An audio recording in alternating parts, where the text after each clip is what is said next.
लोकसभा चुनाव में बीजेपी को फैजाबाद सीट हारने का पता चल गया है। अब यूपी के मुख्यमंत्री योगी आदित्यनाथ उसमें सुधार करने में जुट गए हैं। कैसे, रिपोर्ट देखिए।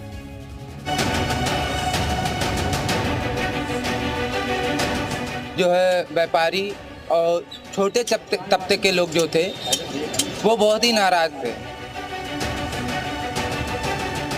जमीनी काम नहीं किए और चौरी काम में जो परेशान हुए उनको जो मुआवजा मिलना था वो मुआवजा नहीं मिला। अयोध्या में रहने वाले ये वो लोग हैं जिन्हें प्रभु श्री राम का मंदिर भी मिला, शहर का विकास भी मिला, तो देश दुनिया से आने वाले भक्तों की वजह से एक बड़ा बाजार भी मिला। लेकिन अयोध्या का विकास उनकी जिंदगी नहीं बदल पाया। लेकिन अब जन कल्याण के कामों में जुटी योगी सरकार। अयोध्या में जनहित के कामों में तेजी, विस्थापित कारोबारियों की बदलेगी जिंदगी। लोकसभा चुनाव में फैजाबाद सीट समेत यूपी में बीजेपी का खराब प्रदर्शन रहा। पहले अयोध्या को प्रभु श्री राम का मंदिर मिला, अब अयोध्या के लोगों की तकलीफ दूर करने में योगी जुट गए हैं। लोकसभा चुनाव में फैजाबाद सीट पर बीजेपी की हार के बाद जनहित से जुड़े मुद्दों पर काम तेज हो गया है। रामनगरी अयोध्या में विस्थापित दुकानदारों को राहत देते हुए इस दिशा में पहल की गई है।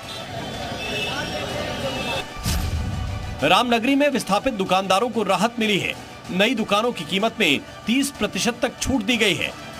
20 सालों तक दुकानों पर ब्याज से राहत रहेगी। जनहित से जुड़े मुद्दों पर बड़ा फैसला लिया गया है। इससे पहले विस्थापित दुकानदारों के लिए इन दुकानों की रकम इतनी अधिक रखी गई थी कि प्रभावित लोग खुद को ठगा हुआ महसूस कर रहे थे। इससे व्यापारियों में गहरी नाराजगी देखी गई और इसका नतीजा लोकसभा चुनाव के परिणामों में दिखा।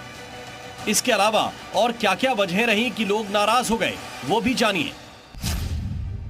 शहर के विकास के लिए तोड़ी गई थी दुकानें। दुकानों का सही मुआवजा नहीं मिलने का आरोप लगा। दुकानदारों में गहरी नाराजगी दिखी। नई दुकानों की रकम बहुत ज्यादा थी। चुनाव में इस आक्रोश का असर दिखा। लोगों के इसी गुस्से की वजह से पूरे उत्तर प्रदेश और खासकर फैजाबाद सीट पर खराब प्रदर्शन ने बीजेपी को सबसे ज्यादा प्रभावित किया, क्योंकि बीजेपी को अयोध्या में जीत की उम्मीद थी, लेकिन इतनी बड़ी हार ने बीजेपी को सख्ते में डाल दिया। चुनाव में श्री राम मंदिर बीजेपी के लिए दशकों से बड़ा मुद्दा रहा और 2024 में पार्टी ने अयोध्या में प्रभु श्री राम को स्थापित कर दिया। देश और दुनिया में इसका बड़ा प्रचार किया गया। अयोध्या को दुनिया में विकास का उदाहरण बताया गया। लेकिन हार के बाद अब योगी सरकार अपने वादे को पूरा करके अयोध्या के लोगों की तकलीफ दूर करने में जुट गई है। ब्यूरो रिपोर्ट, जी मीडिया।